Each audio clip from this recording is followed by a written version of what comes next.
You're watching Taste the Victory. Hey guys, welcome back. Today we are joined by Haze, a good friend of the channel who has been on here a couple of times now. He got 11th place at the Play TCG Regional last weekend, so we are here with his 16th place Mastemon profile. Haze, you want to go ahead and introduce yourself and give us a run through of the deck list? Hey, I'm Haze. Name's Vincent. I've played Mastemon at a couple, I've played Mastemon at 3 tournaments where I played through the whole thing, and I topped 2 out of 3. So here's the profile for this format, the EX3. To start, I run the 4 Nyaro. This is like a bit different for most people. A lot of people run the Demi Mara, but I think I like having the when attacking draw because I don't really like chipping my rookies at security very much, so this gives me more control over drawing cards when I want to draw cards. The next up is just 3 Gazi. So it's just good into a lot of decks, specifically Bloomlord. It's really good in Bloomlord, and it's pretty necessary at least 2, but I like 3. And then next is Psychemon. So some people think that Psychemon probably isn't super necessary this format because Cross is kind of dead, but it's a lot of decks are still running DeathXmon or DeathXmon, and this helps against them, and also helps against Avenge Kid and Security Control. And then my last 2 rookies are Candle. It works with the Nyaro being the yellow, so you could swing this and get a draw if you want, but mostly the inherit actually comes up quite a bit. The 4 Gato because, yeah, there's no need to explain, that's the heart and soul of the deck. And then 1 Black Gato just to go for game sometimes. Sometimes you'll slam it from your hand, sometimes you'll play it off of Mastemon or Ophanimon, or even like a Hellscythe. And also the retaliation actually comes up a lot against Grandis, because if you push up a, like, say, LadyDevimon with a Black Gato, like, let's say you're kind of bricked, and you have to push this up and evolve into LadyDevimon, they can't actually clear the LadyDevimon very easily because of the retaliation. And then 3 Angewomon. I wanted to be a bit faster, so I wanted the security checks, and then the on play is really good into a lot of the OTK decks.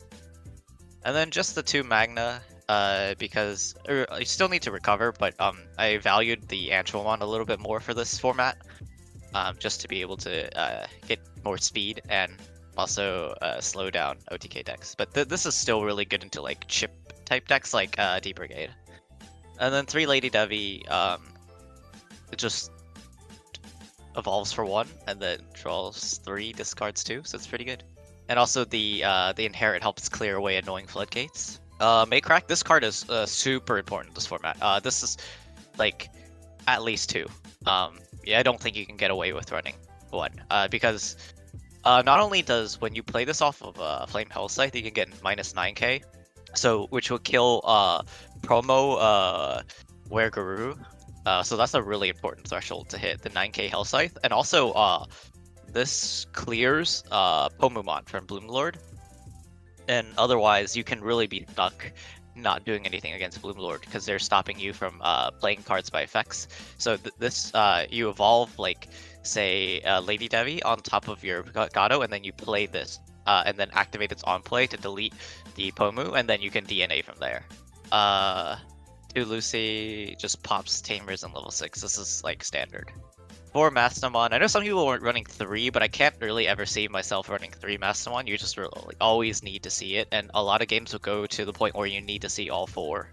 And there's often going to be Mastemon stuck in your security, so like you really can't risk not seeing these and like not having enough of these. 1 Ophanimon. It's like this card never wins games, but is like generally consistent. So like, let's say you just don't have anything going, and you could just Digivolve this, get the recovery, and like it pop. So it's just flexible, but it never really wins games. MVP, Creepy.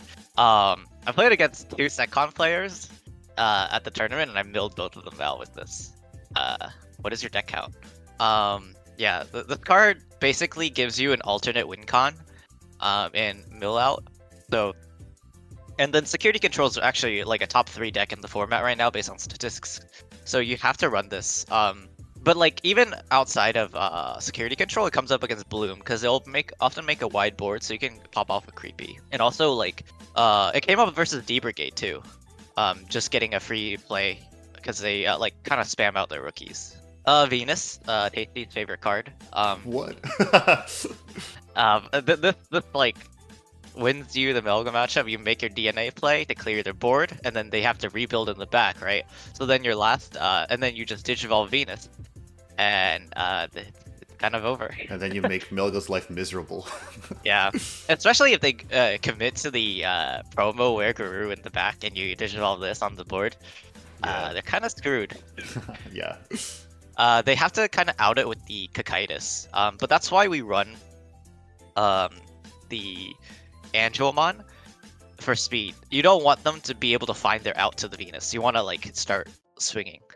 Nidhogg. So this is a tech I picked up from one of the earlier Mastemons that topped in EX3, and it's actually really good. So like a lot of times you'll start at 3 if you have a memory tamer, and you move up your Gato, like move up your rookie, and you Digivolve Gato, right? So that costs 3.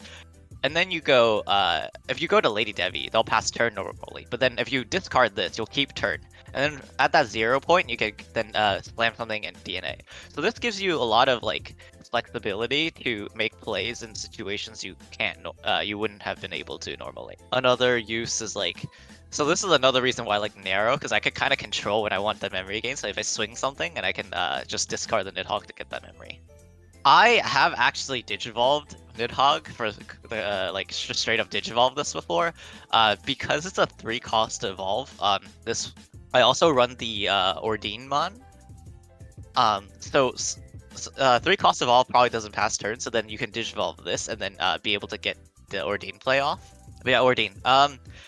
So this card is actually was actually super huge. I mean, I never really got the huge like clear a bunch of bodies and then recover a bunch off, but it comes up a lot as like a Blitz Omni kind of thing. So like a lot of times you'll have like the Mastemon, then you have a level 5, so then you'll swing the Mastemon, maybe get your 2 checks, and Digivolve over that level 5 into like say a Nidhogg or a Creepy, and then keep turn. You swing that, and then you go Ordine on top, and you get that extra swing. DeathX, this is actually kind of whatever. Like, it came up only against security control. It's actually a super mediocre card. I probably would change this out for something else, but it does kind of come up against Zekon as just like a cheap body to slam. For options, Foresight, 3 degrade, pretty standard. 3 mem boost. Consistency. This is a no mole event, so I really prioritized having enough opener plays. And then the one calling. Pop 0 Ophanimon, you get cards back. Also just like the calling enables the play where you pop swing creepy, pop creepy, and then get your creepy back so you can mill them for more cards. If calling wasn't at 1, would you run more, or do you just need the 1? So I think that's situational. Sometimes you really would like to see 2, but you typically, I've only ever ran 1 in my list. It's enough. Okay. Though sometimes it definitely feels like you wanted the second one. Okay. Because it is a really good card. It's just +2. Yeah, totally. 2 TK. It's consistency. People are afraid of playing TK sometimes, but like, you really don't like lose off TK that often. The amount of times TK wins you the game is way more often. 3 Meiko. It's consistency and it lets you play Gato for cheaper and plays Maycrack for cheaper. So I have like basically all of these. These are just all consistency. So I got 2 TKs, 3 mem boosts, 3 Meiko. So these all help boost my like openers. Mhm. And yeah, that's the deck.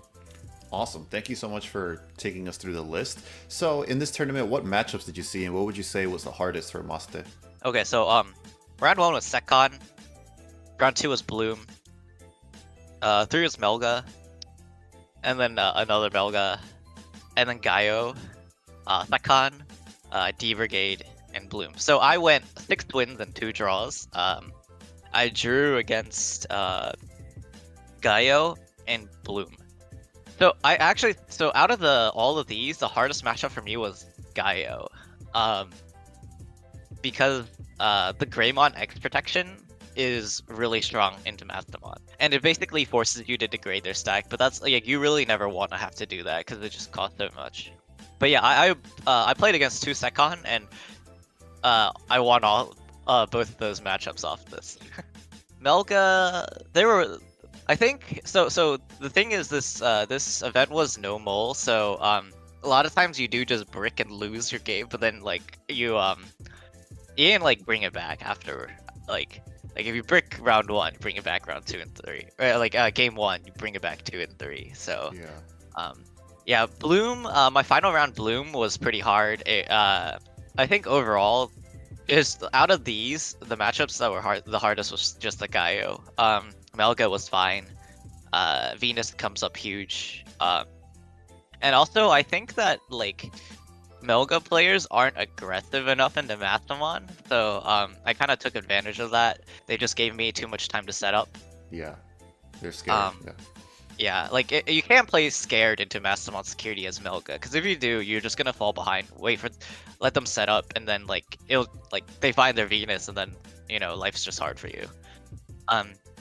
D-Brigade was actually kind of scary because how fast they were. Like game 1, I just got ran down. Deck is so scary. Yeah. Yeah, I just got ran down so fast in game 1. But game 2 I stabilized, and then game 3 I barely got it. But yeah, Bloom is sometimes they pop off super hard early, and you don't have cards in your hand yet, and then you lose. But sometimes you like if you open well, or they don't open like the God hand, you're good. Yeah, those are my matchups. So yeah, but actually, no losses, just draws. That's awesome. How do you go to time against Bloom? Do they just like keep bottom decking your stuff? So the thing with the Bloom matchup is it actually takes a lot of time. Like, so both decks are kind of like hard to play. So like, good Bloom players like won't speed through their plays. They like, but mostly it's like very back and forth, right? I clear your board, you clear my board. Okay, that makes sense. So like, neither of us really like gets the attacks in. Yeah. Because going into Bloom Lord actually isn't that strong into Mastemon, because like my security can sack you, right? But Hydra, you can bot deck my pieces, and I can then pop your Hydra afterwards. So then that back and forth just takes a really long time. So I'm sure you're very excited for that new support around the corner in BT11. Yeah, it'll be great. Just Hades Force is an issue though. yeah, Blackboard Greymon's gonna be scary. All right, well, awesome, Haze. Thank you so much for joining us to give us this profile. It looks like you're doing really good with Masta still. The deck is awesome. Good little tech choices here for the meta. Is there any closing thoughts you want to give inspiring Masta players? I think it's like, you need to really practice your bad hands, because like there's a lot of games where your hand might look doomed, but you can clutch it out. Like game 1 versus Gaio, I didn't see Gato for the entire game, and I won. That's crazy. Game 1. You have to, and like Gaio like hit the nuts too. Like I got set to 0 security on turn 4. Oh my god. And they were really good. So you just need to practice the bad hands, because the good hands are like easy enough to play, right? But the bad hands are where like most of the like difficulty in playing Mastic comes from. You have to be able to play your bad hands and clutch up from those bad hands, and know like how much memory you can pass and be okay. Like sometimes you'd pass 7 with Magna turn 1. It is what it is. Yeah, just don't tilt because of that. Yeah. Okay. Yeah, you definitely can't tilt, because like your comeback potential is crazy. You just gotta like survive until then. Awesome, that's really cool. All right, sick. Thank you so much, Haze. Well, this has been a great profile. We will see you guys next time. Hopefully Haze will be here again in BT11. And until then, remember to stay hungry until you get a taste of victory.